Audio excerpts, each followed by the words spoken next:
Cuando Listo, vea todo el listo. ahí está, estoy viendo que está grabando Juan. Bueno, bienvenidos a la temática para cerrar un poco el tema de generador de vapor. Vamos a hoy a analizar cómo funcionan estos dispositivos. Si bien en las dos clases anteriores lo describíamos sus partes, sus componentes principales, hoy vamos a tratar de entender cómo operan en forma segura y eficiente, ¿sí? Voy a empezar a pasar la filmina, siempre la primera tengo que hacer con forma manual. Ahí está. Bueno, para ir un poco integrando conocimientos, recuerden que las demandas en una instalación de vapor puede ser para vapor de proceso, que ya lo vimos en la primera parte de la asignatura, procesos que me demanden una inyección de vapor, lo que estamos viendo un autoclave, una turbina de vapor, recuerden que este dispositivo demanda vapor sobrecalentado, y diferentes superficies de intercambio, como intercambiadores de placa, intercambiadores abiertos, intercambiadores de tubo aletado y casco tubo. Todos estos equipos van a consumir vapor a una determinada presión y temperatura. Pero la demanda, el caudal de vapor, la demanda, hago referencia al caudal de vapor, varía en el tiempo, ¿sí? Y cuando esa demanda varía, atrás tienen que estar los generadores de vapor respondiendo de la mejor forma posible, ¿sí? Acá no es tan crucial como en un servicio eléctrico que las demandas y la oferta se tienen que igualar en forma instantánea. Tengo acá un cierto delay, pero de alguna manera tengo que acompañar la oferta a la demanda. Y para que estos dispositivos generadores de vapor respondan a la demanda, tienen que variar sus características o sus condiciones de operación. Y todo lo que vamos a ver a continuación es tratar de entender cómo estos generadores de vapor realizan esos cambios. Bien, un repaso de instrumentación y control. Hay gente que no ha cursado instrumentación y control, hay otra porción que sí lo ha hecho, pero queríamos acá diferenciar, para aquel que no lo sabe, a qué vamos a llamar en el resto de la presentación a un control on-off y modulante, ¿sí? Un control on-off es donde la variable, el set point, la que yo quiero controlar, sea temperatura, presión, caudal, ¿sí? Si es un control on-off, esa variable va a tener una histéresis y va a estar variando, ¿sí?, alrededor de un set point, pero teniendo, ¿sí?, una variación, un ciclo de trabajo, ¿sí?, más o menos tanto de esa unidad que yo necesito controlar, esa variable que hay que controlar. O sea, si esto fuera temperatura, la variable va a variar alrededor del set point de la temperatura que yo controlo, más o menos 1 grado, 2, 3 grados centígrados, ¿sí? Si fuera presión serán bares, y si fuera caudal serán kilogramos por unidad de tiempo, ¿sí? Mientras que si yo tengo un control modulante, ¿sí?, la variable que tiene su valor de set point, ¿sí?, yo puedo hacer que este sistema de control, ¿sí?, regule, module, ¿sí?, por eso es un modulante, y logre que esa variable tenga un valor continuo e igual al set point, ¿sí? O sea, el de la izquierda es un tipo de control primitivo, simple, y el de la derecha es un poco más complejo, ¿sí?, y más avanzado, ¿sí? Bien, para entender un poco las ventajas y desventajas de cada uno de estos tipos de controles, si vamos a encontrar que un control on-off es simple, es barato, ¿sí?, en términos económicos de implementar. La desventaja que no me asegura un buen control de la variable a controlar, es más lento en cuanto a un cambio, ¿sí? Si hay una variación en su control, bueno, la respuesta es mucho más lenta, ¿sí? No tiene precisión. Y como ventajas adicionales es que el on-off es más robusto, es más sencillo, más fácil de mantener, ¿sí? Pero todo eso se paga con una variable de control que no se ajusta en forma continua al valor seteado, ¿sí? No es lo mejor, pero en casos sencillos, simples, aplicaciones que no requieren gran estabilización o gran control de las variables, es útil. Todos sistemas simples y de baja escala suelen utilizar este tipo de control, ¿sí? Ahora, cuando las capacidades...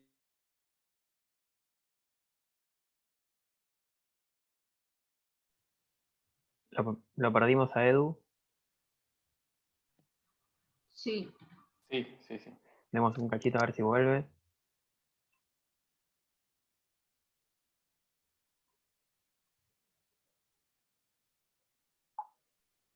Uno, dos, tres. Ahí Probando. estás.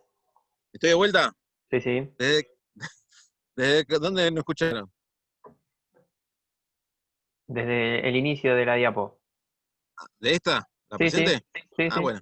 Bueno, entonces, cuando ya los dispositivos toman escalas mayores, donde los caudales son mayores, y por lo general las variables necesitan tener un control más estricto, por cuestiones de proceso, tengo que migrar a un control del tipo modulante, ¿sí? Donde hay un montón de ventajas, ¿sí? Mayor precisión, eficiencia, mayor velocidad de respuesta, pero las desventajas obviamente ya saben por dónde viene la mano, ¿eh? Son más costosos, son más complejos, ¿sí? Y son más sensibles ante ruidos y obviamente más sensibles ante una falla porque tienen más elementos que lo componen y son más delicados, ¿sí? Entonces, sistemas simples van a tender a tener un tipo de control on-off, y sistemas de generación de mayor capacidad de generación, ¿sí? Y de mayor precisión en las variables de control, va a tener un control de tipo modular. Bien, otro aspecto que quería relevar, esta filmina la hice hoy a la mañana, es el tema de la energía que está puesta en juego en estos dispositivos, ¿sí? Son grandes cantidades de energía que están almacenadas en el agua a alta presión, y si uno no las maneja de forma adecuada, puede tener un tipo de falla, ¿sí? Antiguamente esto era un tema muy importante, hoy en día ya con el avance tecnológico en materiales y en controles de seguridad, es un tema menor, pero no quiere decir que no se produzcan, y de alguna manera los sistemas de control tienen que contemplar todos estos inconvenientes, contenerlos, ¿sí? Y tratar de que no se produzcan. Lo que quería comentar es que la mayoría de las fallas que tienen los generadores de vapor son debidos, casi el 50%, esto sacado de una fuente de Estados Unidos, son hasta el 2002, ¿sí? Estadística que la mitad de las calderas fallan porque se quedan sin agua, ¿sí?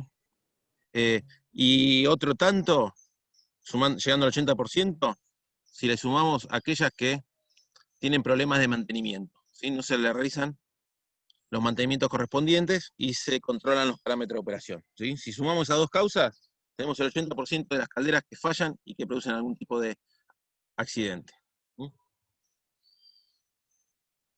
Bien, repasemos un poco cuáles son los circuitos de agua y gases de combustión que tiene un generador de vapor, ¿sí? En la siguiente filmina, ¿sí? Podemos ver cómo un generador de vapor utiliza aire y combustible para mezclarlo y producir la combustión, generando el vapor que sale, en este caso, se visualiza el domo y los sobrecalentadores, ¿sí? Ventilador de tiro forzado, ventilador de tiro inducido, son aquellos que aportan el tiro del generador de vapor. Reconocemos el domo, la caldera, que es la superficie de intercambio donde se da el cambio de estado, el economizador, que es la superficie que va a precalentar el agua que va a ingresar al domo, el sobrecalentador primario, el sobrecalentador secundario, que van a existir si ese vapor va a ser utilizado en la inyección de una turbina, ¿sí? Si es un vapor de calefacción, ¿sí? La descarga del vapor a la distribución se hace en la salida del domo, ¿sí? Va a haber una temperador para controlar la temperatura del vapor, ¿sí? Y si entendimos este circuito, ¿sí? Vamos a ver que sobre esta instalación van a actuar 4 sistemas de control, ¿sí? Un sistema de control se va a encargar de regular la temperatura de sobrecalentamiento del vapor y va a existir solamente si lo aplico a una central de potencia de generación eléctrica, no en un generador para vapor saturado, que va a ser el sistema de control de la temperatura. El segundo sistema también va a ser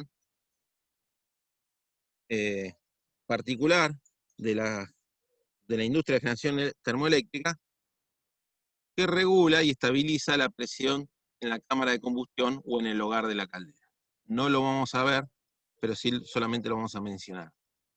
Lo que sí vamos a ver, que se da en todos los generadores de vapor, es un sistema de control para regular y estabilizar la presión del vapor a la que yo necesito y indico en el controlador, que básicamente lo que va a hacer es, en base al nivel de presión que mide, va a actuar sobre el aporte térmico al generador de vapor, ¿sí? Ese va a ser el sistema de control de la combustión, o también muchas veces lo podemos llamar el sistema de control de la presión del vapor.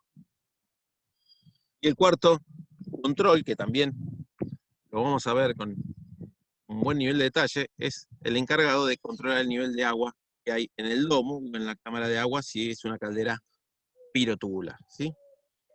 Básicamente estos son 4 sistemas de control. Nosotros nos vamos a concentrar en los 2 últimos, en el R3 y en el R4. Con respecto al primero, esperen un poquito. Bueno, acá están los 4 que mencioné anteriormente, y le agrego un quinto control, ¿sí? Que no está puesto en la filmina anterior, que es el control de purgas, ¿sí? Que también se van a realizar en la totalidad de los generadores de vapor para básicamente mantener los parámetros de la calidad del agua que circula en la instalación. Bueno, vamos a arrancar un poco la presentación. No lo vamos, solamente lo voy a mencionar, los mecanismos que puede contar un generador de vapor para controlar la temperatura del vapor son los que figuran abajo, ¿sí? Los de exceso de aire, recircular gases de combustión, particionar los conductos de humos y atemperar el vapor, ¿sí? No lo vamos a evaluar, sí están desarrollados en el apunte teórico, ¿sí? Y básicamente se aplican a centrales termoeléctricas. Y generalmente no se aplica uno solo, sino se aplican varios a la vez, complementándose uno al otro, ¿sí? Siempre la temperación de vapor está, o la temperación de agua, y se complementa generalmente con una recirculación de humos, ¿sí? O quemadores inclinables, dependiendo del fabricante del generador de vapor, y eso es particular a cada generador, ¿sí? Nada más. Ahora sí, nos vamos a meter en lo que a nosotros nos interesa, que es el control de la combustión o el control de la presión del vapor. Recuerden que si yo necesito aumentar la presión del vapor en un generador de vapor, no tengo que aumentar la velocidad del agua de alimentación, de la bomba de agua de alimentación, sino tengo que generar más burbujas de vapor, aumentar la tasa de generación de vapor, para que esas burbujas aumenten su volumen específico, ocupen más espacio y eleven la presión de la caldera. Básicamente es eso. Recuerden que si yo me paro acá en la salida de vapor, ¿sí? Voy a ver que la presión que está en este punto va a depender de cuánto vapor se genera en el domo, ¿sí? Y eso va a compararse con cuánto vapor demanda el sistema, ¿sí? Si la oferta y la demanda están equilibradas, la presión de vapor va a ser constante. Si la demanda es mayor a la oferta de vapor, la presión en el sistema va a tender a caer. Y si es al revés, la presión va a aumentar, ¿sí? Si la oferta es mayor a la demanda, esa presión de vapor en el tiempo va a elevarse.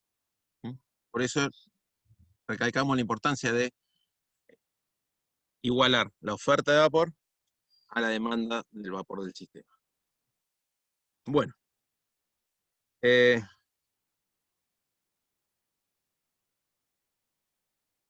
¿cómo es? Pensando un poco la lógica de cómo trabaja un sistema de vapor, ¿sí? Ya hablamos un poco de la demanda del vapor, que son superficie de intercambio térmico o turbina de vapor, ¿sí? Realmente cuando aumenta la demanda, ¿qué quiere decir aumentar la demanda? Y bueno, ustedes ponen en servicio equipos intercambiadores de calor, comienzan a pasteurizar, comienzan a evaporar algún tipo de producto, eso va a incrementar el caudal de vapor que circula por la instalación. Como consecuencia voy a tener que, si no respondo con la oferta de vapor en mi generador de vapor, la presión va a tender a caer.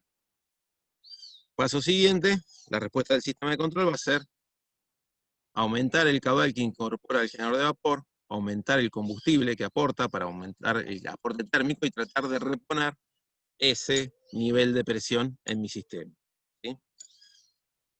Y todo el tiempo el sistema va a estar trabajando de esta manera, ¿sí? Dependiendo de lo que haga la demanda, si sube o baja, ¿sí? Como consecuencia voy a tener una variación en el caudal de vapor, acto posterior, una variación en la presión de vapor, y por el otro lado va a estar mi generador tratando de llevar la instalación a las mismas condiciones que tenía antes, ¿sí? Bien, fíjense acá que voy adelantando un poco el tema, que por lo general las variables, ¿sí?, no se modifican en el mismo tiempo, ¿sí? ¿Qué quiere decir eso? Cuando la demanda aumenta, en un primer paso, en un primer acto, en instancia, aumenta el caudal de vapor, pero la presión no lo hace, ¿sí?, no desciende en el mismo instante, lo hace a posterior, porque de alguna manera el sistema tiene su propia inercia. Entonces lo que estoy diciendo es que muchas veces es mejor, si ustedes hablan, vamos un poco a la teoría de control, siempre si uno quiere controlar la instalación y ser un control rápido, tengo que ver la variable que primero se modifica, que en este caso es el caudal de vapor, ¿sí? Si ya veo la presión de vapor es porque estoy viendo, voy a llegar tarde, ¿sí? No me voy a anticipar a los cambios que va a tener la instalación. Siempre es mejor ver el caudal de vapor, ¿sí?, que es una variable que se va a modificar antes que la presión de vapor. Nada más, ahora vamos a ver cuando veamos a posterior los controles, que a veces se ve una variable y a veces se ve la otra. Bien, a ver si esto me deja pasar de Filmina.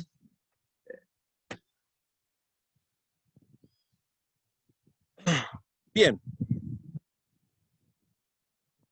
Esperen que estoy corriendo porque tengo la barra de herramienta de Zoom que me tapa lo que yo estoy viendo. ¿Cómo funciona este control de la presión o este control de la combustión? Bueno, básicamente es medir la presión en el circuito de vapor, ¿sí?, tener un controlador de esa presión, donde yo ponga un set point, y ese controlador de la presión actúe sobre la tasa de combustible, ¿sí?, que se aporta al quemador, ¿sí?, y en base al caudal de combustible va a aportar el aire necesario para realizar esa combustión en forma correcta, ¿sí? O sea, si la presión disminuye, la respuesta de este controlador va a ser aportar más combustible para generar más burbujas y que esas burbujas repongan la caída de presión. Y viceversa. Bien. Esperen que no me da bolilla el mouse. El mouse. Esperen un cachito. Ahí está. Ahí pasó. Esta no es la única forma de controlar la presión de vapor, ¿sí? Es una forma bastante básica, ¿sí?, que se la puede mejorar. Sistemas más importantes, donde el costo del combustible tiene un impacto mayor en el costo del producto, ¿sí?, ya se complementan el control de la presión con otros dispositivos que mejoran, ¿sí?, a la filmina anterior. Se puede hacer de dos maneras. En la filmina anterior veíamos que teníamos un presostato que medía la presión de vapor, y en función del set point que yo había estipulado en mi sistema, el controlador enviaba una señal para posicionar la corriente de combustible y la corriente de aire, ¿sí?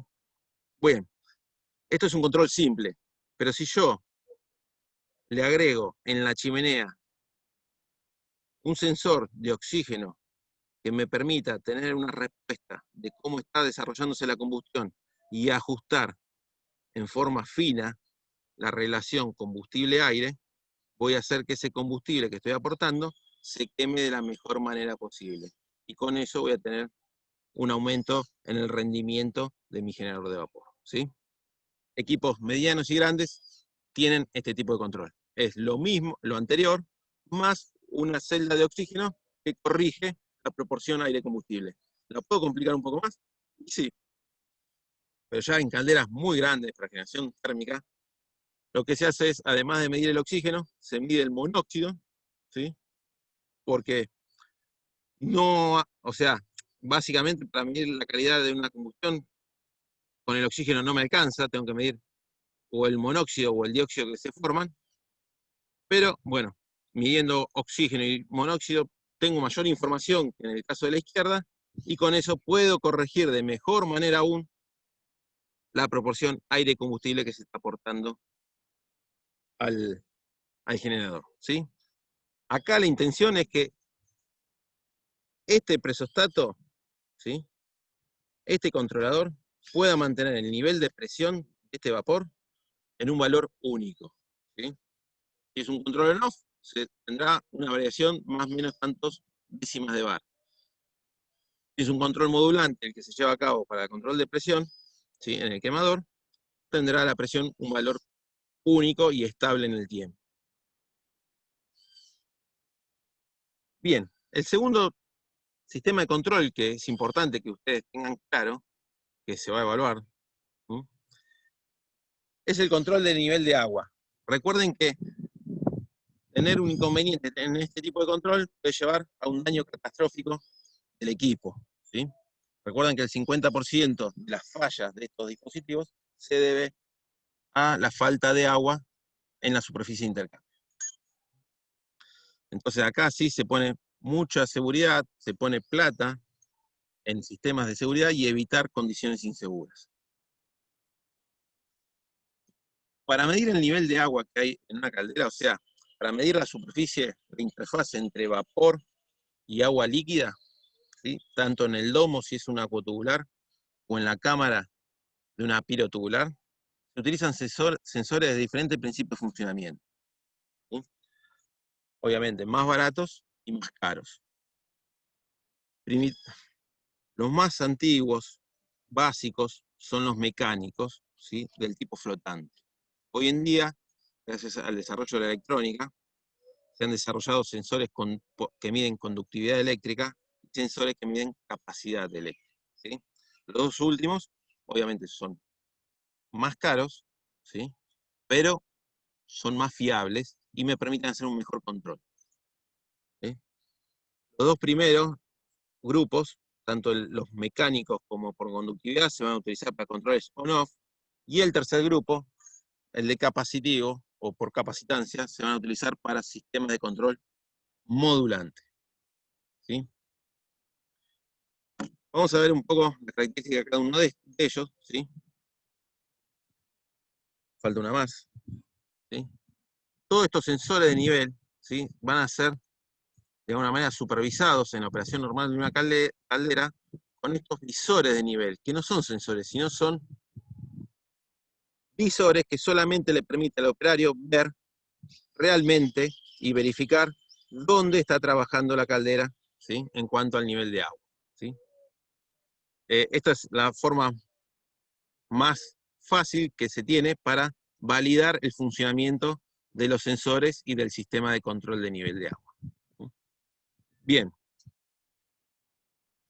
Vamos a los primer grupo, que son los mecánicos, son los de flotante, ¿sí? Van a encontrar, generalmente los van a encontrar, son muy visibles, esto es una caldera homotubular, van a ver que hay botellones, ¿sí? Que están conectados con tuberías al cuerpo de la caldera, y dentro de estos botellones van a ver un elemento flotante que transmita por una varilla el nivel al cabezal superior, ¿sí? Es la foto de la izquierda, se ve esta cámara, ¿sí? Este botellón, son tipo magnetrón, le dicen, donde el flotante va a subir y bajar copiando el nivel de agua, y acá arriba va a haber un cabezal con contactos eléctricos para emitir las señales al controlador de nivel de agua, ¿sí? Generalmente se ponen en el lateral de la caldera, ¿sí? Para alejarlo de la turbulencia que se genera en el interior de una caldera. Y están comunicados con dos conductos para ecualizar el nivel de agua, ¿sí? Realmente están duplicados, ¿sí? Uno trabaja en operación normal y otro trabaja por seguridad, con niveles de alarma que si el primero, por X motivo, no está trabajando en forma normal, va a tener un segundo que lo respalde y va a sacar a la caldera de servicio en caso de un nivel inseguro, generalmente por bajo nivel. ¿Mm? También hay otras geometrías, como en la de la derecha, ¿sí? Donde no hay un flotante que se desliza en dirección vertical, sino que pivotea con una palanca, pero la función es la misma. ¿Mm?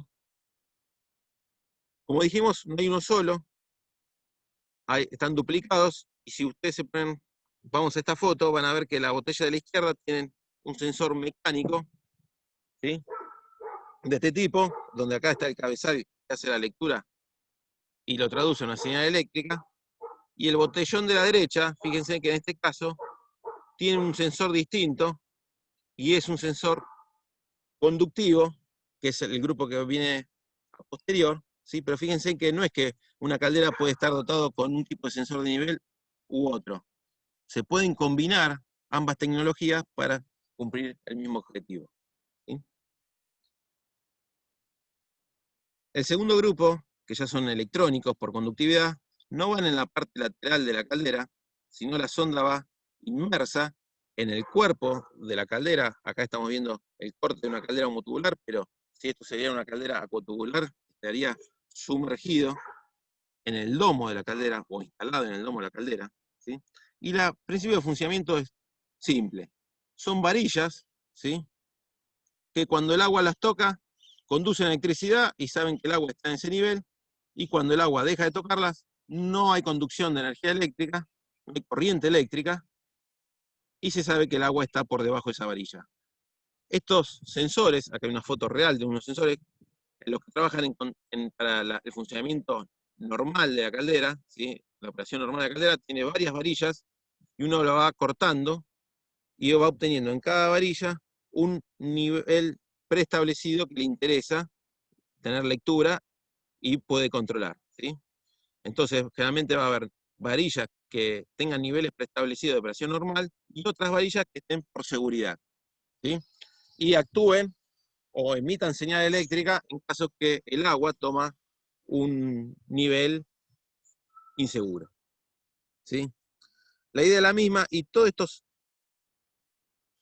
sensores de nivel están conectados a un controlador electrónico que emite la señal, en este caso, a una bomba centrífuga de alimentación de agua, que va a hacer que cuando se sensa que el nivel de agua baja y deja de tocar una varilla de bajo nivel, de operación normal, el controlador prende la bomba, ¿sí? Y está incorporando grandes cantidades de agua en poco tiempo, ¿sí? Esto es un control de tipo on-off, ¿sí? Y tanto los anteriores, los mecánicos, como los por conductividad, ¿sí? Se pueden asociar a un control del tipo on-off y no modulante, porque me dan una señal discreta, 0 o 1. ¿Eh? Y con el tipo de señal que emiten estos tipos de sensores, solamente puedo actuar en forma on-off. Bueno, y acá estas varillas, que cada una tendrán un nivel establecido de referencia, de interés para el operario, ¿sí? Van a estar trabajando que cuando el agua deja de tocar una varilla, prende la bomba, y cuando el agua eleva su nivel y toca una segunda varilla, la bomba se apaga. Todo el tiempo este sistema va trabajando con la bomba prendida o apagada, ¿sí? La tercera tecnología de sensores que vamos a ver, bueno, esta la agregué, a ver, esperen, me fui, ¿no? Disculpa. Bueno, acá está un poco, esta la agregué hoy también, la foto, ¿sí? Les comentaba un poco lo que decía recién. En un control on-off, ¿sí? Lo que van a ver es que el sensor de nivel está asociado a un controlador, y ese controlador opera directamente sobre la bomba de alimentación de la caldera, ¿sí? Esto estamos hablando de calderas simples, ¿sí? Donde tienen controles baratos, ¿sí? Pero como desventaja de tener este tipo de control on-off, donde utilizo sondas por conductividad o de los tipos mecánicos, es que voy a tener la caldera trabajando en forma alejado de su punto de mayor rendimiento, ¿sí? O sea, piensen ustedes, la idea que les quiero transmitir es que cuando esta bomba se energiza, entra en modo on, incorpora mucha agua en poco tiempo. La ebullición en esta caldera, si ustedes piensan que esto es una olla de agua hirviendo,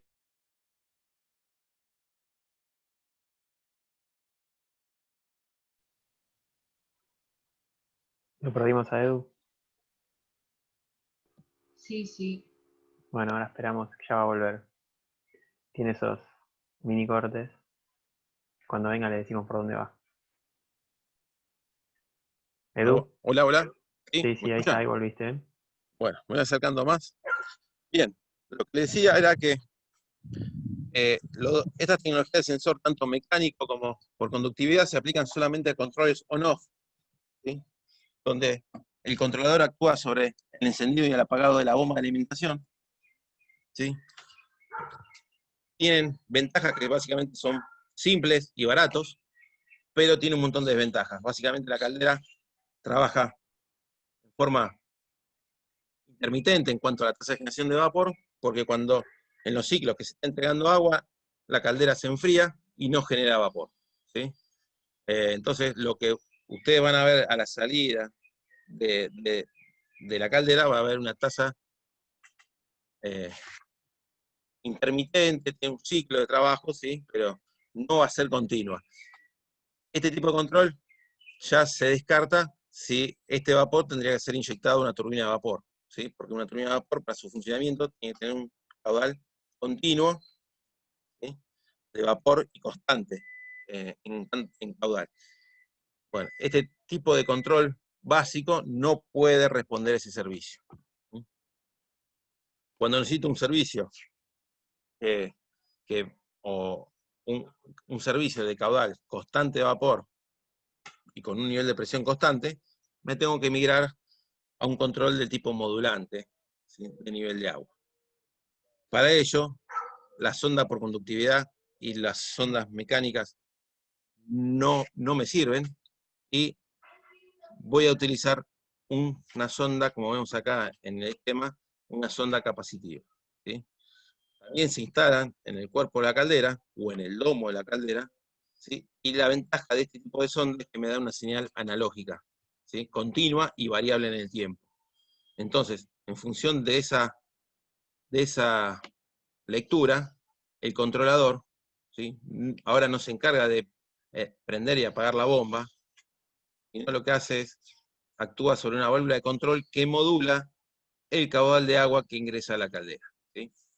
Estos sistemas modulantes de nivel de agua están entregando constantemente agua al cuerpo de la caldera, ¿sí? O sea, están igualando, tratan de igualar el agua que incorpora a la caldera con el vapor que está egresando en la parte superior, ¿sí? Con eso logro que esta caldera trabaje en condiciones estables todo el tiempo. O sea, la tasa de ebullición es constante porque la tasa de agua que estoy incorporando en forma continua es mucho menor que en el caso anterior, ¿sí? Entonces, no rompo ese equilibrio que tengo dentro del cuerpo de la caldera. Ventajas, obviamente, todas. Eficiencia, variables estables en el tiempo. No hay fatiga térmica porque el quemador trabaja siempre al mismo nivel de llama o no varía abruptamente. En el caso de on-off, cuando la bomba incorpora mucho volumen de agua a baja temperatura, la respuesta que tiene el control de combustión es colocar los quemadores a máxima potencia para tratar de recuperar lo más rápido posible la tasa de ebullición, ¿sí? Bueno, como acá la incorporación de agua se hace en forma continua y con un caudal mucho menor, el quemador trabaja en forma continua. Y los materiales de la caldera no se están enfriando y recalentando por ciclos, ¿sí? Y eso también hace que la caldera dure mucho más. Menor arrastre, el control modulante me permite que este nivel de agua, vapor, ¿sí? Esta línea entre el azul y el marrón, esté más alejada de la salida del vapor. Y con eso evita que el agua líquida sea arrastrada por el vapor y se vaya a la instalación, ¿sí?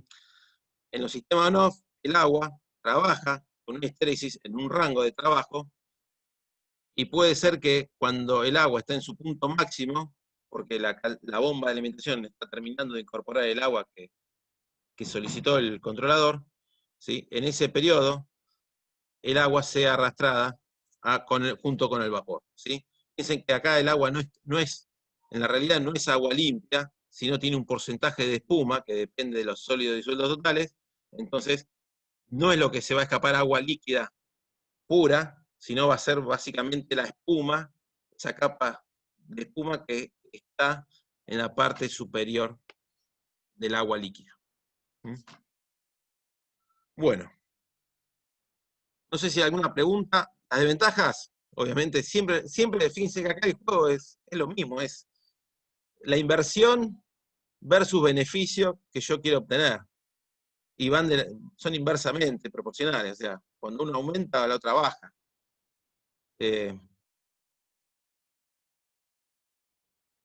Bien, otra desventaja de estas calderas, ¿sí?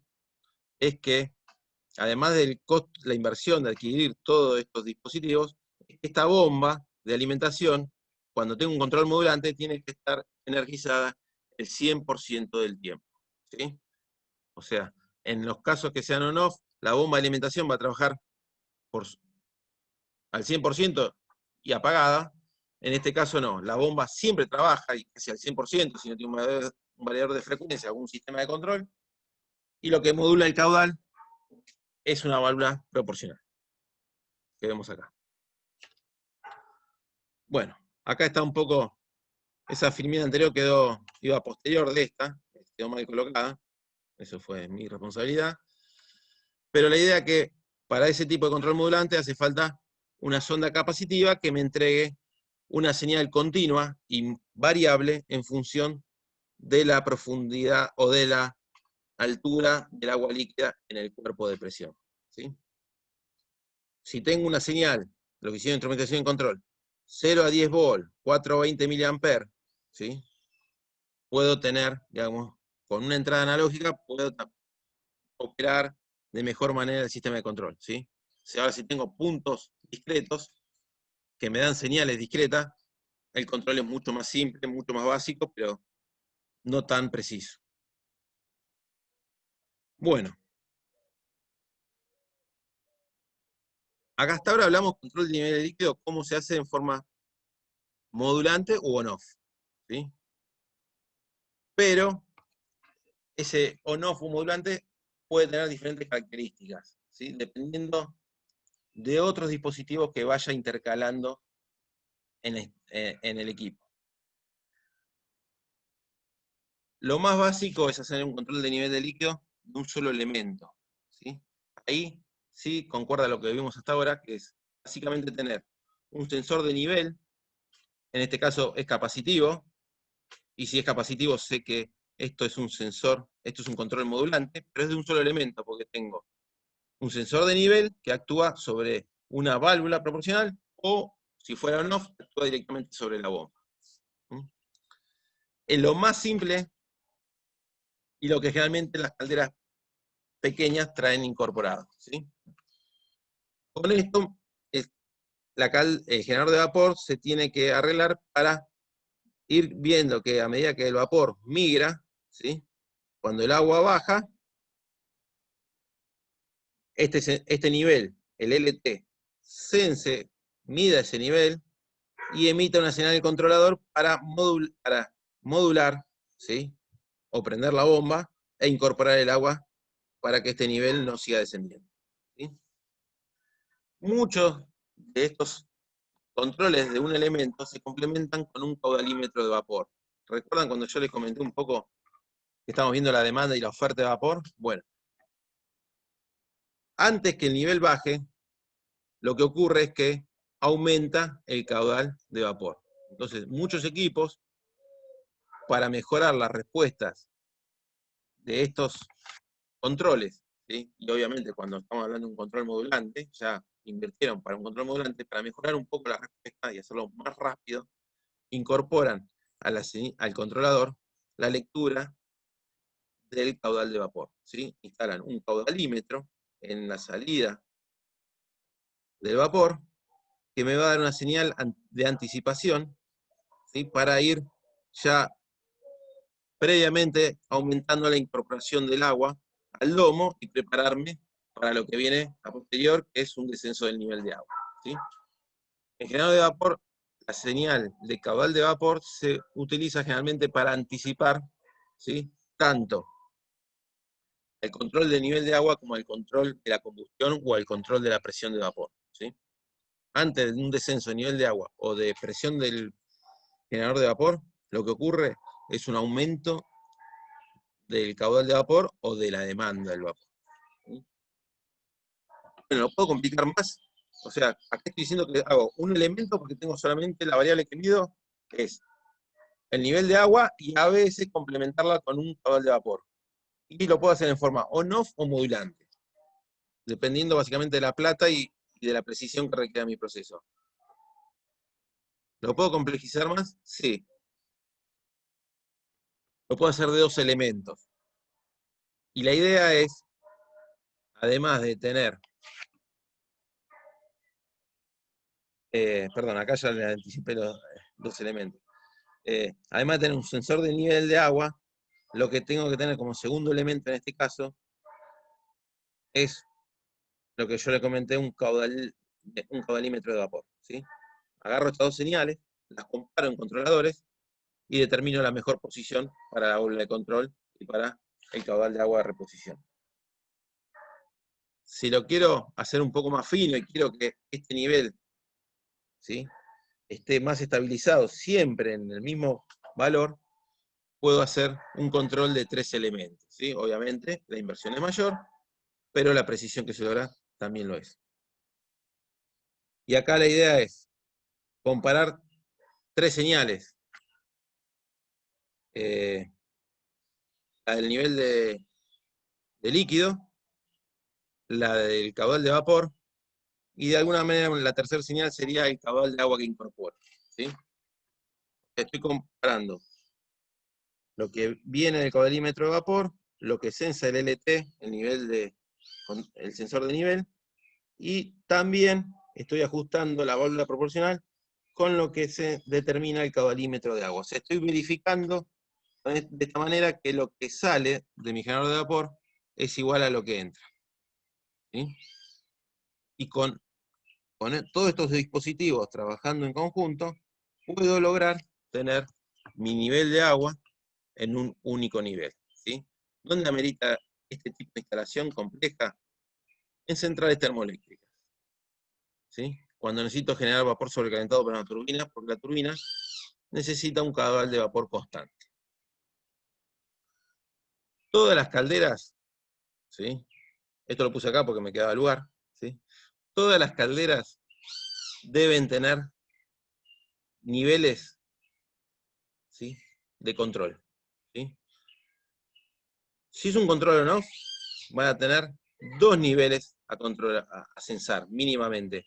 Uno que indique la marcha de la bomba, cuando el agua desciende y arranca la bomba, y otro nivel que indique la parada de la bomba. Y el agua va a estar todo el día en este rango de trabajo, ¿sí?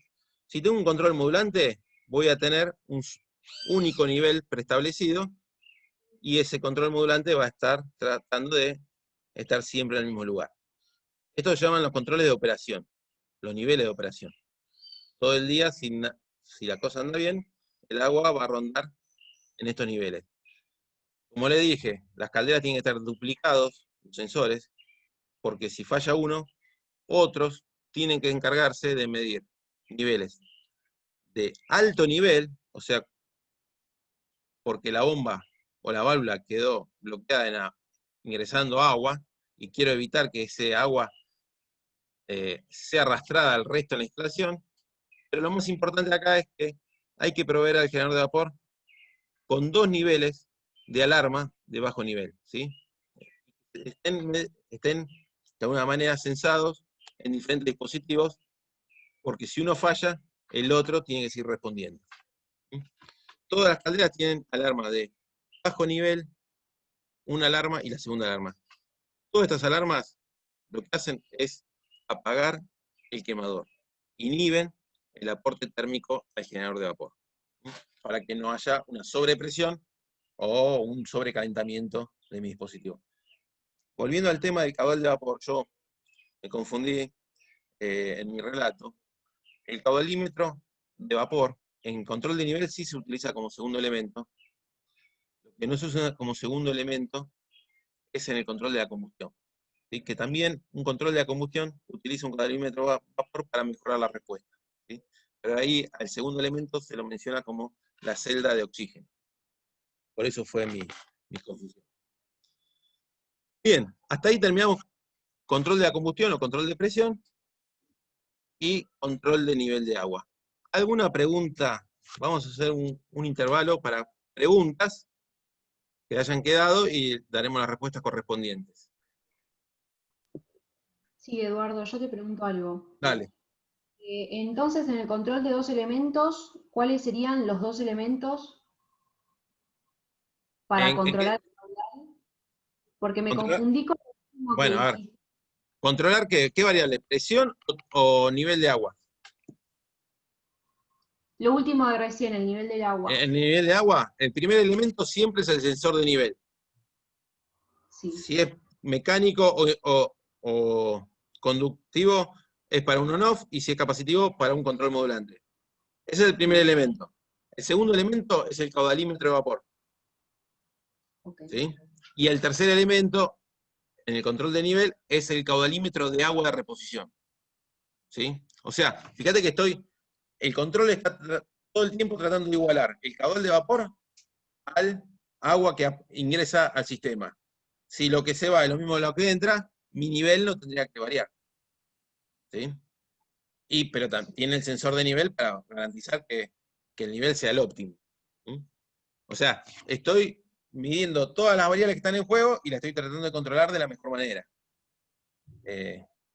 Y obtengo la mayor velocidad de respuesta. No sé si hay otra pregunta o si contesté la que hicieron. Sí, gracias. Vale. ¿Alguna otra pregunta? Si no, sigo adelante. En el chat no hay nada, Edu, por el momento. Bueno. Vamos a ir un poquito más rápido. Ahí apareció Ahí una, apareció Edu. una. Dale, ¿qué pregunta? Te la leo. Lara te pregunta, ¿el control de vapor que tiene presostato, sensor de oxígeno y sensor de monóxido, sería de 3 elementos para Exactamente. presión? En control de la combustión, el primer elemento siempre es un presostato, que puede ser on-off o modulante. El segundo elemento no es el caudal de combustible, el caudal de vapor, sino es una celda de oxígeno en la chimenea. El tercer elemento es una celda de monóxido. ¿Sí? Porque yo, midiendo oxígeno y monóxido, puedo averiguar todas las concentraciones de todo lo que hace la combustión. ¿Sí? Porque por cálculo, teniendo oxígeno y monóxido, saco el dióxido que se forma. ¿Mm? Si solamente mido el oxígeno, no sé qué pasa ni con el dióxido ni con el monóxido. Hago una regulación básica porque regulo cuánto es el exceso de aire que tengo en la chimenea. Pero no sé si realmente tengo un alto contenido de monóxido o un bajo contenido de dióxido. Pero sí, el primer, no sé si respondí la pregunta, Lara. Buenísimo, gracias, te puso. Bueno. Vamos a ir un poquito adelante. Vamos a entrar con el quinto control, ¿se acuerdan que yo había dicho que era el control de purgas? ¿Sí? Una caldera, todas las calderas, para cualquier tipo de vapor, y si es humo o agua tubular, tienen que tener purgas, ¿sí? Para controlar el nivel de sólidos disueltos totales en el interior del generador de vapor. ¿Sí? Y existen dos tipos de purgas. Bien. La idea de la purga, la primera es la purga de superficie, también lo encontramos como purga de sales, es exactamente lo mismo, ¿sí? Básicamente es sacrificar parte del agua que está en el domo o en el cuerpo, en la cámara de agua de la humo tubular, sacrificarlo, drenarlo a un lugar seguro, ¿sí? Y aportar agua fresca con bajo contenido de sólidos disueltos y por dilución, ¿sí? Disminuir la cantidad de sólidos disueltos totales de todo el agua que está en la caldera.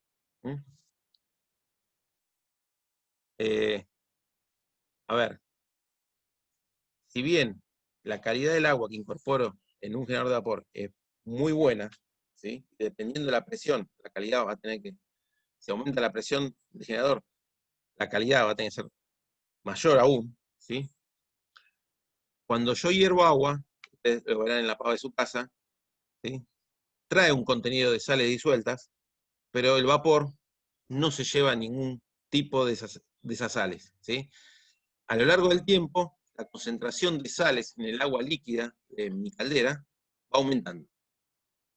Y ese nivel de sólido disuelto llega a un máximo permitido, empieza a haber incrustaciones. ¿Qué es lo que pasa en la pava de nuestra casa? Lo que nosotros no hacemos ningún tipo de ablandamiento.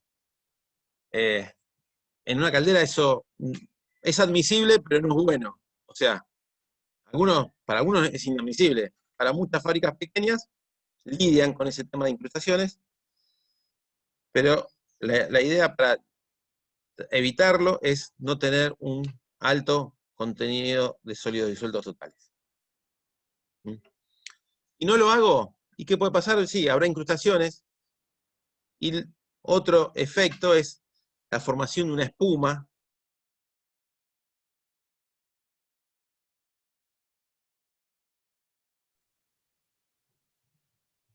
Bueno, lo perdimos de vuelta, Edu.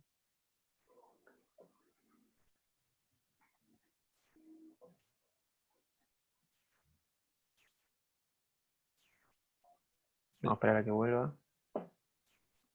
Edu, ahí estás. Edu, Bueno, vamos volviendo. dijiste, si no lo hago, otro efecto es la formación de una espuma. Claro, De una sería. espuma, ¿sí? O sea, pasa lo mismo que si uno hace fideos, la espuma rebalsa de la olla. Bueno, en una caldera pasa algo muy similar, ¿sí? Y la espuma lo que hace es favorecer el arrastre, o sea, que el vapor que sale por la parte superior del domo o de la parte superior de un domo tubular arrastre esa espuma, y esa espuma sí arrastra suciedad, ¿sí? Toda la basura, todo el óxido que se puede desprender de las superficies metálicas es arrastrada al resto de la instalación. Ahí tengo una foto de una caldera humotubular, evidentemente no ha tenido el mejor tratamiento del agua, ¿sí? Y los efectos que me trae no controlar esos niveles de sólidos es que la mugre, la suciedad que se arrastra con esa espuma, con el vapor, me empieza a ensuciar las válvulas de control, la superficie de intercambio, y se me van a bloquear las trampas de vapor, ¿sí? Si todo anda bien, el vapor tendría que salir por la parte superior de la caldera limpio, sin arrastre. Pero si yo no hago los deberes en cuanto a tratamiento de agua, voy a hacer que los sólidos que están en suspensión y disueltos en este agua líquida, la espuma, favorezca el arrastre y empiecen a viajar por todo el sistema. Y ahí voy a empezar a tener dolores de cabeza. Bueno, cada caldera tiene sus niveles recomendados de sólidos disueltos totales. La tabla que le estoy mostrando yo depende del tipo de caldera, pero en verdad el que determina cuántos son las ppm, ¿sí? O los microsiemens por centímetro, porque son unidades de conductividad eléctrica, es el fabricante de la caldera, que especifica este contenido máximo de sólidos para que la garantía de mi generador siga teniendo validez, ¿sí? Imagínense que la vida útil de una caldera es de 10 años, hasta 20 años, ¿sí? Si yo quiero que dure ese lapso de tiempo, tengo que manejarlo dentro de los parámetros que dice el fabricante. Fíjense que la calidad del agua de una tubular, ¿sí?, es menor que una acuatubular, ¿sí? Eso depende de la temperatura que tenga el agua, ¿sí? Cuando el agua aumenta su temperatura, puede contener disueltos menos cantidad de sólidos y tiende a producir más deposiciones. Bien. Dice, estos valores se toman como referencia, pero le tengo que dar bolilla a lo que dice el fabricante. Bien. Esas purgas de superficie o de sales que se hace sacrificando agua que está en la parte media de la cámara de agua, ¿sí?, se puede hacer en forma manual o automática, ¿sí? Si es en forma manual, lo va a hacer el operario, el foguista, el encargado de operar el generador de vapor, y a intervalos de tiempo, una vez por turno, ¿sí? Como los sólidos disueltos en la caldera se van concentrando porque el vapor, voy produciendo vapor, pero las sales que ingresaron con el agua van quedando atrapadas en el agua líquida, ese nivel de sólidos va a ir aumentando con el tiempo, y en forma periódica el foguista va a producir una purga, va a sacrificar parte del agua, y por dilución va a reducir los contenidos de sólidos disueltos totales. Y va a sacrificar mucha energía porque va a extraer una cantidad importante de agua de la caldera. Se puede hacer en forma automática, teniendo sensores de conductividad eléctrica, y que en forma continua, no una vez por turno, vayan sacrificando pequeñas cantidades de agua, ¿sí? Pero solamente las necesarias para mantener a los sólidos disueltos totales en el agua de la caldera en el máximo permitido, o próximo a él, ¿sí?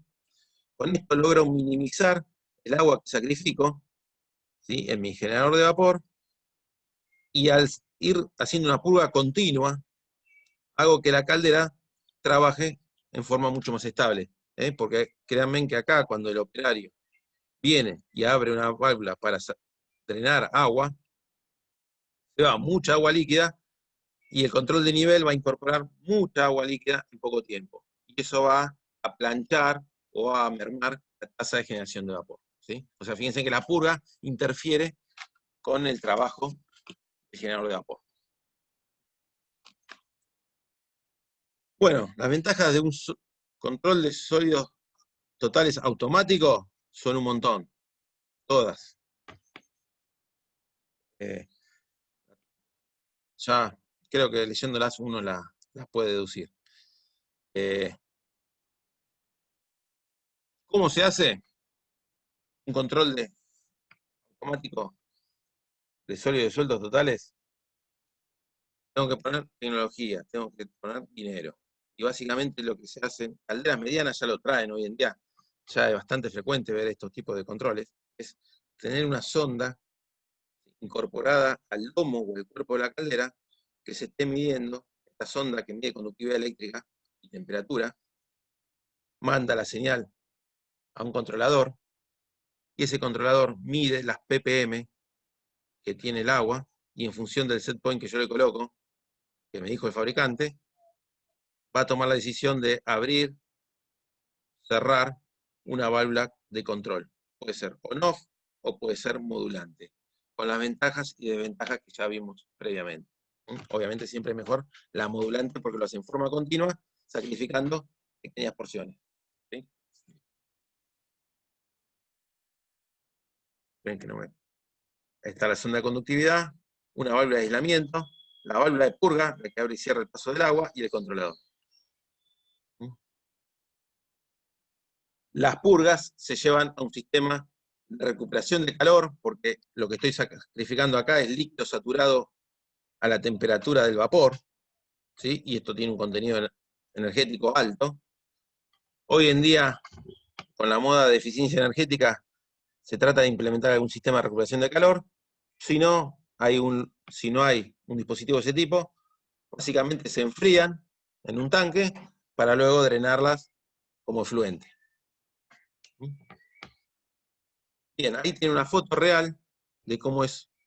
Esto es un motubular, ¿sí?, pintada de un celeste bastante particular, pero lo que están viendo acá es la sonda conductiva, que mide en forma continua la conductividad del agua, y acá está la válvula modulante, ¿sí?, que me permite realizar la purga, ¿sí? Abre y el agua va a drenarse a un lugar seguro, ¿sí? Cuando la conductividad o las partes por millón estén en el rango aceptable que dijo el fabricante, esta válvula va a interrumpir la purga, ¿sí? Y esto está trabajando todo el tiempo, en forma continua.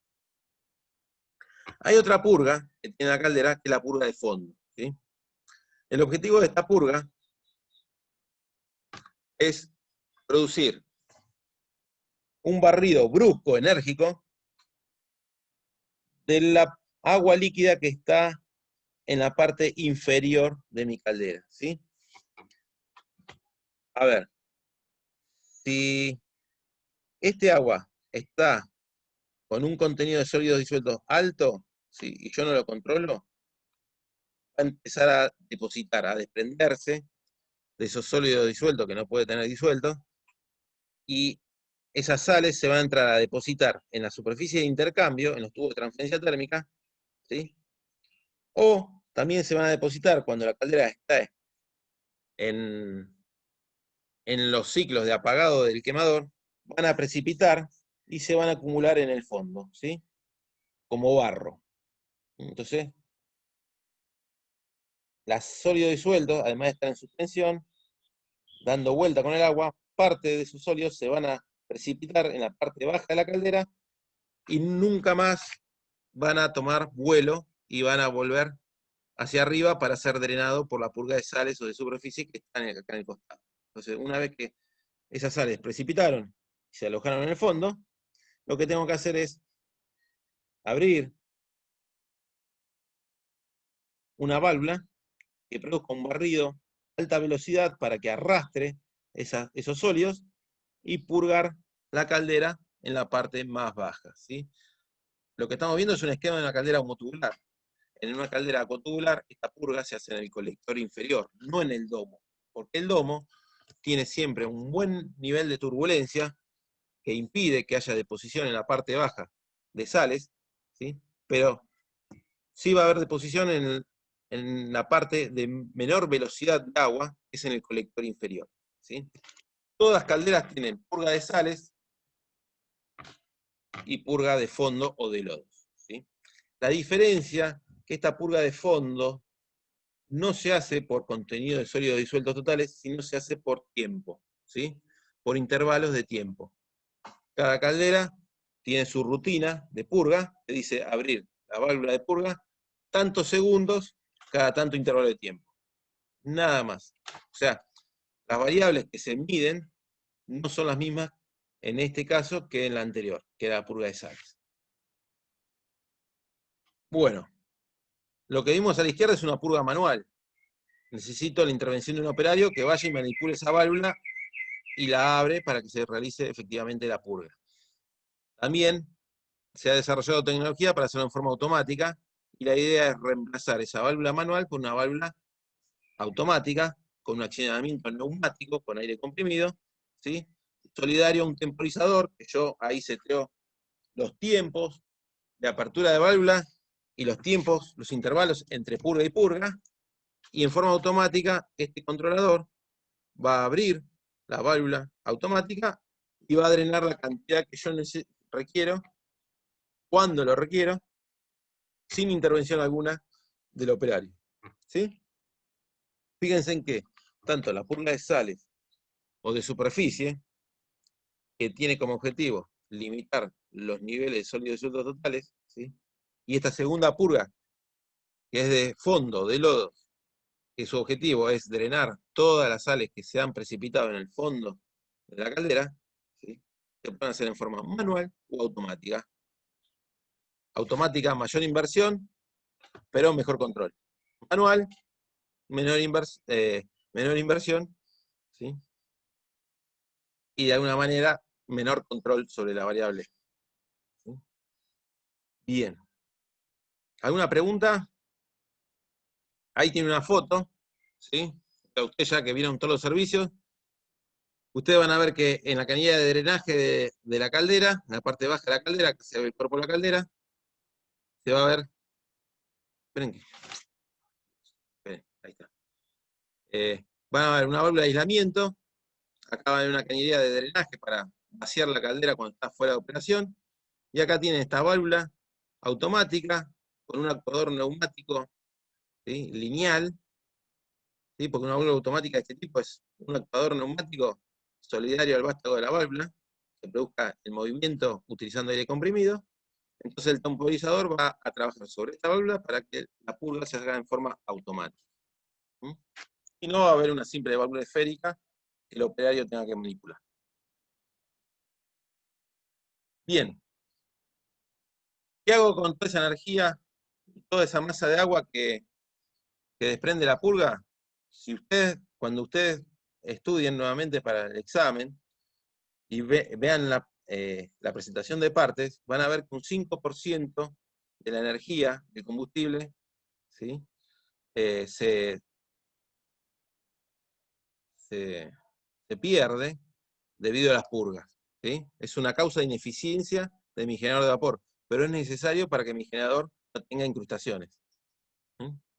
Bien, si yo quiero recuperar ese 5% que se va con las purgas, ese 5% es estimado, depende de cada generador de vapor, lo que puedo hacer hoy en día es llevar esa purga a un tanque flash o de revaporizado, no sé si lo han visto en operación unitaria, donde por despresurización, por descenso de presión, pueda revaporizar parte de esa masa de agua.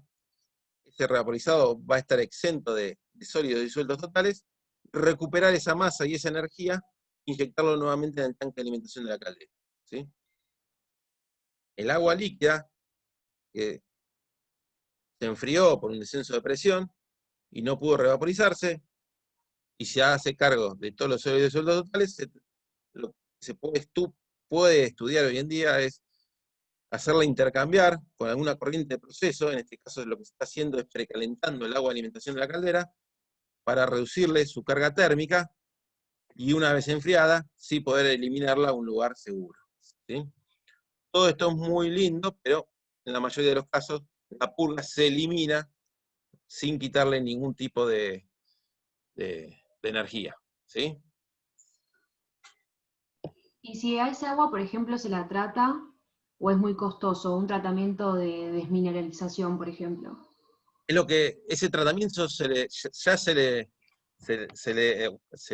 le hizo antes de incorporarla al sistema de generador de vapor, ¿sí?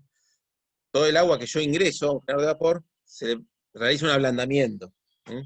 Lo que pasa es que acá estoy retirando agua con alto contenido de sólido suelto, está muy contaminada, necesitaría invertir mucha energía en un tratamiento de ablandamiento, ¿sí? Sea un inversa o intercambio catiónico o iónico. Entonces ahí ya no es económico, ¿sí? Entonces, si bien tiene energía, recuerden que tratar el agua también consume energía. Entonces hay que ver qué me conviene más. Por lo general, esta purga se desecha y mínimamente se la enfría por una cuestión legal de temperatura de fluente, ¿no? Y acá está lo que venden las empresas, esto es Triaxarco, vende un tanque enfriamiento de purgas. Recuerden, creo que yo hice saneamiento allá por el año 2000, la temperatura máxima era 40 grados centígrados, que yo podía volcar el agua del efluente. Bueno, acá las purgas, que tienen alto contenido en cuanto térmico, ¿sí? Mínimamente hay que enfriarlos, hay que darle un tiempo de residencia en este tanque, que pierdan temperatura por convección, por conducción en las paredes metálicas, que pierda energía, o si es mucha la cantidad de purgas, enfriarlo con una corriente secundaria. Pero la idea es que el drenaje tenga una temperatura mínima, ¿sí? Básicamente con las purgas se hace eso. Se termina tirando a una temperatura no mayor a 40 grados. Otra cosa que le incorporé este año, que lo vi hoy y me pareció potable Edu, colocarlo. Sí, ¿te puedo interrumpir con una consulta en el chat? dale. Brenda pregunta si son normativas a nivel nacional. Estimo que te estás refiriendo a las de fluentes. Sí. Brenda, a ver, yo no me dedico a esto. Acá en la provincia de Buenos Aires esto lo maneja la UPEDES, ¿sí? Creo que la legislación y el organismo de control es provincial, ¿sí? Pero como todos toman normativas internacionales, porque no tienen un marco regulatorio firme y abundante, creo que esa ley de la temperatura máxima cuando vos volcás un curso natural, para no afectar la flora y fauna de esa corriente de agua, creo que debe correr para todo el mundo, ¿sí? Mínimamente creo que acá en Buenos Aires son 40 grados. En otras provincias, no sé si hay un vacío legal y nadie le importa y nadie lo controla, pero mínimamente acá en Buenos Aires te puedo decir eso.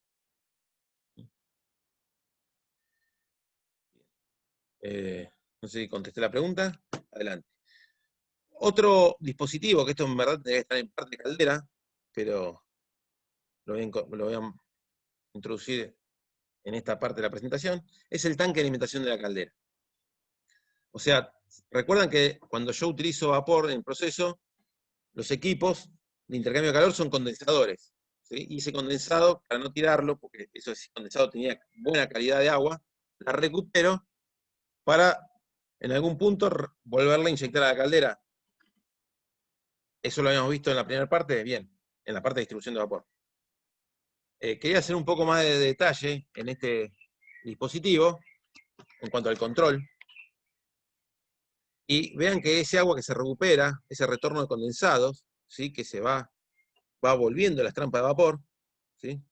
Se lleva a este tanque de agua de alimentación, que en la mayoría de los casos es un tanque atmosférico, ¿sí? Está a presión atmosférica.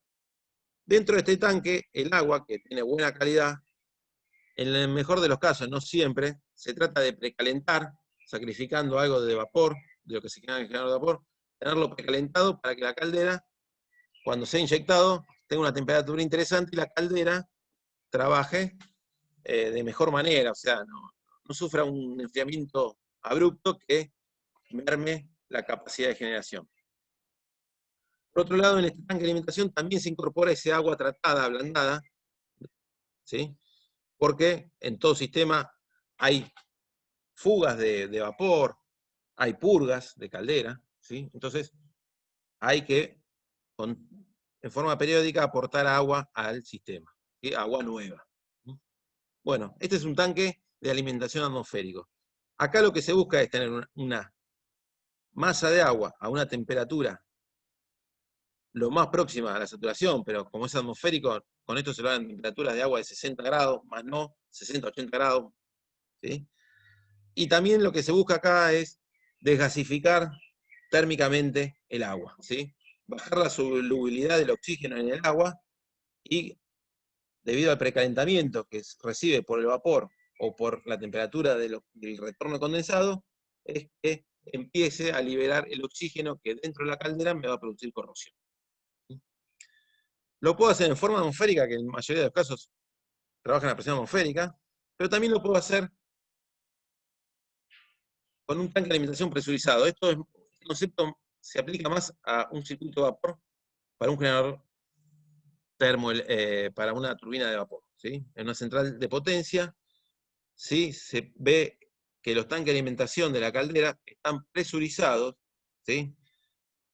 Pero acá el objetivo principal es tener presiones por encima de la atmosférica para llevar al agua que está dentro de este tanque cercana a los 100 grados centígrados y con eso poder desgasificar casi la totalidad del contenido de oxígeno que tiene el agua. O sea, si yo elevo la presión del agua, puedo llevarla a temperaturas próximas a los 100 grados y con eso, como consecuencia de ese precalentamiento, liberar casi todo el oxígeno que esté disuelto en el agua.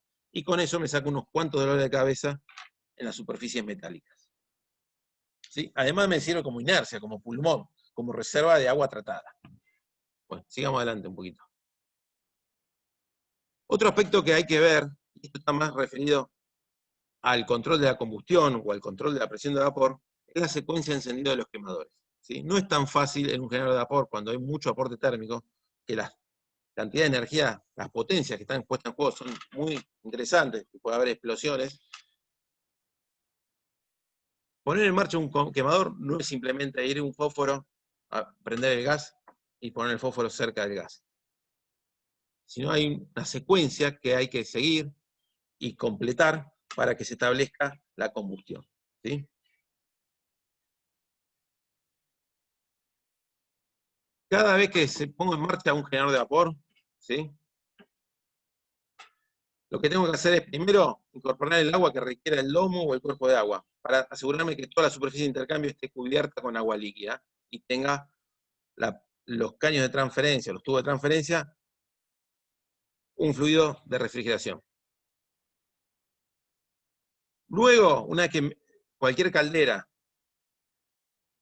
quiera prender sus quemadores, además de garantizar un cierto nivel de agua, lo que primero hace, y esto sí es por ley, tiene que hacer un barrido de todo el sistema de conducto de humos para asegurar que no haya una masa de combustible, ¿sí?, alojada, que cuando se produzca la chispa ocasione una explosión, ¿sí? Entonces, todo quemador, todo sistema de quemadores, cuando quiere ponerse en marcha, lo primero que hace es prende los forzadores, los ventiladores que están solidarios, que forman parte de ese quemador, están unos cuantos segundos, del orden de los 30 segundos, soplando aire frío, atmosférico, para desplazar cualquier masa de combustible que se haya alojado en la cámara de combustión, en el hogar de la caldera, y produzca una explosión. Una vez que se cumple con ese periodo de barrido de gases, el sistema de combustión prende la llama piloto, ¿sí? Es una corriente mínima de combustible que con el aporte de un sistema de chispa establece la llama piloto. Y ahí voy a tener la energía, ¿sí?, esa fuente de calor que me va a ayudar a prender el quemador principal, la corriente principal de combustible. ¿Sí?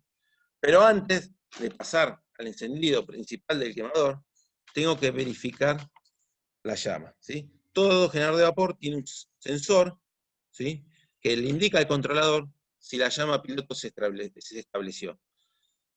Si la secuencia de encendido cumple el paso 1, cumple el paso 2, y en el paso 3, ¿sí?, el sensor de llama no verifica o no da la validación que la llama piloto se estableció, la secuencia de encendido se interrumpe, ¿sí? Quiere decir que algo falló. Va a prender una luz y le va a indicar al operario que tiene que revisar porque las cosas no están dando bien, ¿sí? Y el sensor de llama ve, o sea, el sensor de llama puede trabajar por luz ultravioleta, porque ve el color de la llama y emite una señal para validar la presencia de la llama, o hoy en día hay barras de ionización que dan un potencial eléctrico por la temperatura que desarrolla la llama piloto. ¿Sí? Hay diferentes principios de funcionamiento de esos sensores de llama, pero alguno tiene que haber en el generador. ¿Sí? Bien, una vez que el sensor de llama dio el OK, se inicia la marcha del quemador o de los quemadores, ¿sí? Y se establece el aporte térmico que va a ser el responsable de incrementar o de reponer el nivel de presión en el domo o en el cuerpo de la caldera homotubular. Bien. ¿Ven que lo voy a correr acá? Ahí está. Y ahí, una vez que se establece la llama, va a entrar toda la teoría que vimos sobre el control de la combustión, ¿sí? Va a estar el presostato, ¿sí?, modulando el caudal de combustible y ajustando el contenido de aire si hay una celda de oxígeno o una celda de monóxido. Bien. Y ahí la caldera va a estar trabajando. Bien, vamos a ir un poquito más rápido, porque me parece ya en tiempo, como digo. Son 6:45, me quedan 15 minutos. Bien. Una caldera, nosotros hasta ahora vimos sistemas de control por separado, ¿no? Pero una caldera no trabajan en forma independiente del sistema de control. En algún momento tienen que interactuar para trabajar en forma conjunta, para que la suma de todos los sistemas de control hagan que la caldera trabaje en forma eficiente, al mayor rendimiento posible, y que no haya ningún daño, ¿sí?, ninguna condición insegura que produzca un accidente. Entonces estos sistemas de control, que pueden tener diferente complejidad, ¿sí?, van a tomar todos los inputs que den los sensores de temperatura, de presión, de caudal, ¿sí? Todas esas señales van a alimentar esos controladores, esos sistemas de control, y van a actuar sobre válvulas de combustible, ventiladores de aire, bomba de alimentación de agua. Corro acá. Corriendo la persiana de Zoom. Con quemadores, con ventiladores. O sea, fíjense en cómo la idea es que una caldera tiene un montón de inputs, de sensores, que le dan información a los controladores, a los cerebros, mecánicos, eléctricos o electrónicos, ¿sí? Y en función de esas señales van a emitir output, salidas, a los diferentes motores, válvulas, ¿sí? Que permitan que la caldera funcione. Bien. Esos sistemas de control y gestión pueden tener diferentes formas, ¿sí? Acá ya ven que hay 4, ¿sí? En verdad, los dos de abajo son los controladores en sí. Son uno mecánico, esto es un reloj antiguo, hoy en día se sigue vendiendo, es muy simple, pero hoy en día ya vienen controladores que son mecánicos y electrónicos, ¿sí? Son mucho más complejos, mucho más flexibles, ¿sí? Y todos estos controladores están embebidos en gabinetes de control que además tienen los elementos de maniobra, que me permiten, como contactores, como relés, fusibles, interruptores, ¿sí? Otros dispositivos eléctricos que me permiten comandar las salidas. Bien. Lo que vimos anteriormente son sistemas, o sea, la escala y la complejidad de estos sistemas de control pueden ser simples o muy complejos. Eso depende del sistema en donde estén embebidos, o sea, de la escala que tenga un generador de vapor. Generalmente, generadores de vapor de calefacción que son pequeños tienen sistemas de control básicos, ¿sí? Como los anteriores. O sea, si usted ve una caldera, se van a acercar a una caldera humo tubular para vapor saturado de proceso, van a encontrar un gabinete eléctrico semejante a este, donde adentro va a estar alojado todos los elementos de maniobra y los controladores de bajo nivel, ¿sí? De baja complejidad. Ahora, cuando la cosa se hace más importante, y yo quiero tener otro tipo de flexibilidad, voy a colocar lo que se llaman hoy en día sistemas PLC, ¿no? Ya estos elementos no están mucho más destinados a tener vías de comunicación, vías de control a distancia, variables, o sea, esto ya me permite, de alguna manera, una flexibilidad mucho mayor a las anteriores, ¿sí? Son cosas cerradas, programadas y que nadie toca en ningún momento. Estos sistemas de PLC me permiten monitorearlo en forma permanente, puedo variar los parámetros de funcionamiento a distancia, desde mi casa si quiero, ¿sí? Y puedo tener un control mucho más preciso y un registro de datos también. O sea, también tiene la capacidad de memorizar cuáles fueron las variables de trabajo principales del generador de vapor a lo largo del tiempo. Muy útil para el mantenimiento. Hacen lo mismo que lo anterior, pero son sistemas más complejos y obviamente más costosos. Estos sistemas de PLC acá me permiten monitorear todos los controles, los parámetros de operación de la caldera, ¿sí? Esto es un diagrama que lo puedo ver en cualquier monitor en la sala de mantenimiento, ¿sí? En cambio, los primeros, los que yo mostré, que eran controladores básicos, no me entregan ninguna información, ¿sí? Solamente hacen el trabajo de mantener las variables dentro de los rangos establecidos y nada más. No están limitados a hacer un tipo de evolución y de registro de parámetros. Bueno, quiero complejizar un poco más la cosa, sí. Está lo que se llama un sistema de control distribuidos. O sea, se lo voy a escalar a ustedes. Hoy en día, o sea, lo que vimos, las 3 fotos del fondo son sistemas distribuidos viejos, ¿sí? Donde había salas de control. Hoy en día todo se resume a la foto central, que son monitores y teclados, ¿sí? Todos esos gabinetes con millones de palancas, relojitos, display, bueno, hoy en día se pueden ver en un monitor, en una pantalla, y manipularlos con un teclado, ¿sí? La idea de un sistema de control distribuido, ¿sí?, no es solamente manejar el generador de vapor, sino es manejar el proceso. ¿Sí? Y eso también se ve mucho en la fábrica. Los controles anteriores, ¿sí?, están limitados a manejar el dispositivo. ¿Sí? Estos sistemas distribuidos integran todo el proceso. Por ejemplo, en una central termoeléctrica, estos sistemas de control me permiten controlar no solamente el generador de vapor, sino los parámetros de la turbina de vapor, del condensador, ¿sí?, y todos los servicios auxiliares. ¿Sí? Si vamos a una industria alimenticia, para darle un ejemplo claro, hay procesos en que, imagínense un proceso de pan, de panificado, ¿no? Está el horno con su control, está la modeladora con su control, está la amasadora con su control, está la envasadora con su control. Bueno, imagínense que la idea de un sistema de control distribuido es tener en un solo monitor, poder manejar la amasadora, la modeladora, la divisora, el horno, la enfriadora y la envasadora, todo desde una misma unidad de control. ¿Sí? O sea, controlo todo el proceso.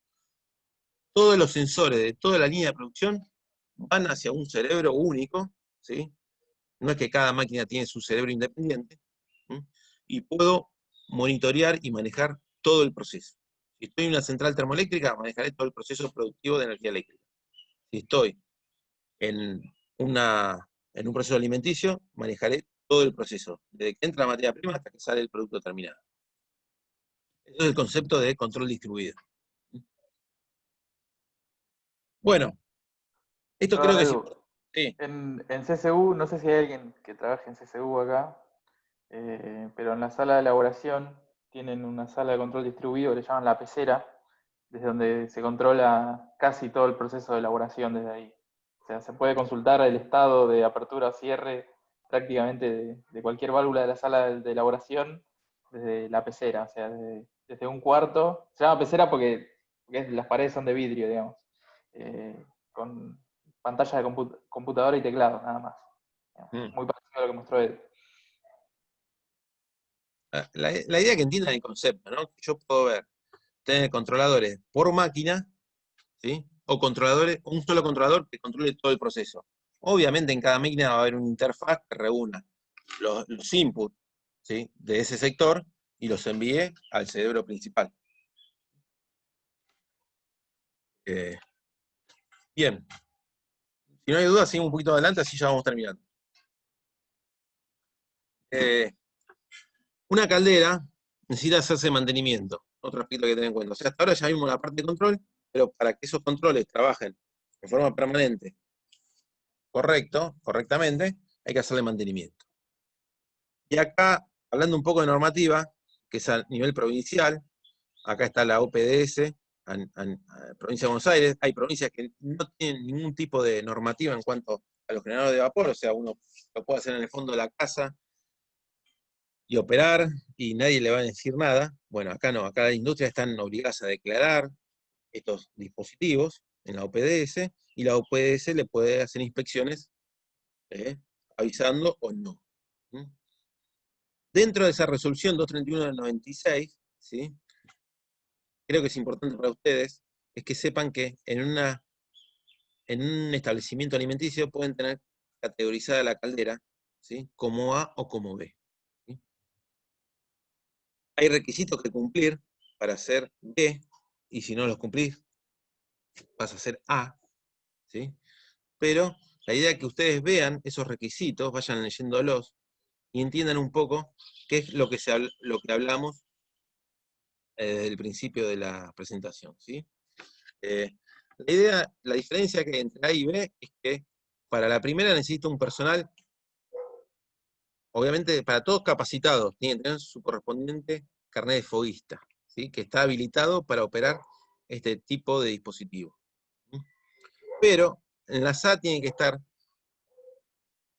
dedicado en forma exclusiva al control del generador de vapor, ¿sí?, mientras que si yo reúno los requisitos que están en la tercera columna, puedo ser B, y puedo hacer que ese personal foguista pueda cumplir otras tareas. ¿Sí? ahí lo dice, los foguistas pueden cumplir con otras tareas y no estar permanentemente en el lugar que se encuentra emplazado dicho generador, con la condición de percibir las alarmas que estos poseen en cualquier lugar de la fábrica, ¿sí? Para que sea B, fíjense lo que tiene que contar la caldera, que tampoco es muy loco hoy en día, obviamente hay que invertir. Primero, tiene que tener un doble control automático de nivel de agua, ¿sí? Tiene que tener una purga de superficie automática, purga de fondo automática. Tiene que haber una cámara que enfríe esas purgas para poder volcarlas como fluente. Tiene que tener un sensor de seguridad de bajo nivel de agua, que puede ser capacitivo o resistivo. Resistivo es por conducción, es un sinónimo en este caso, ¿sí? Pero fíjense como ustedes ya pueden leer esa terminología y no salen espantados o no dicen ¿qué es esto? ¿Sí? También tiene que tener como un presostato de seguridad, ¿sí? Por la duda que el presostato de operación normal no funciona. El presostato es el que desencadena la secuencia del encendido de los quemadores. Es el que está encargado de contrastar con el nivel de presión que yo coloco en mi control de la combustión, y si la presión baja, modular o actuar sobre los quemadores. Y que esa secuencia de encendido tenga un sistema automático de prebarrido de gas, ¿sí? Si mi caldera tiene todos esos requisitos, yo puedo categorizarla como B, y de alguna manera me baja un poco el costo de mano de obra del generador de vapor. ¿Qué más? Bueno, por ser un aparato sometido a presión, generador de vapor, y encima con fuego, con el aporte térmico, le corre también otro marco regulatorio,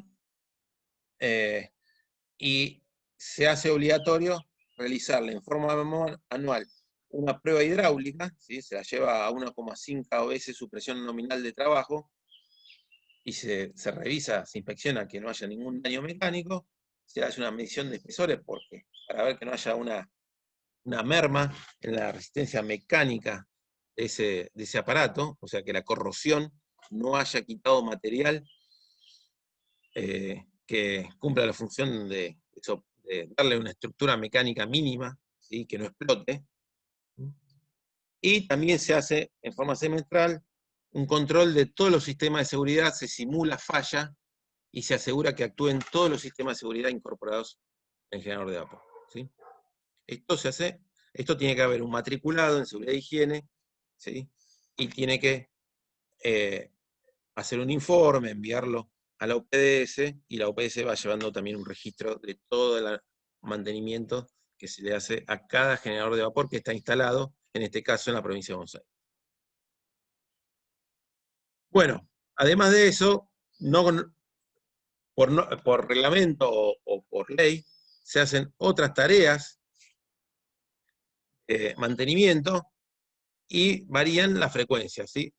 Acá tenemos las que se hacen diariamente o semanalmente.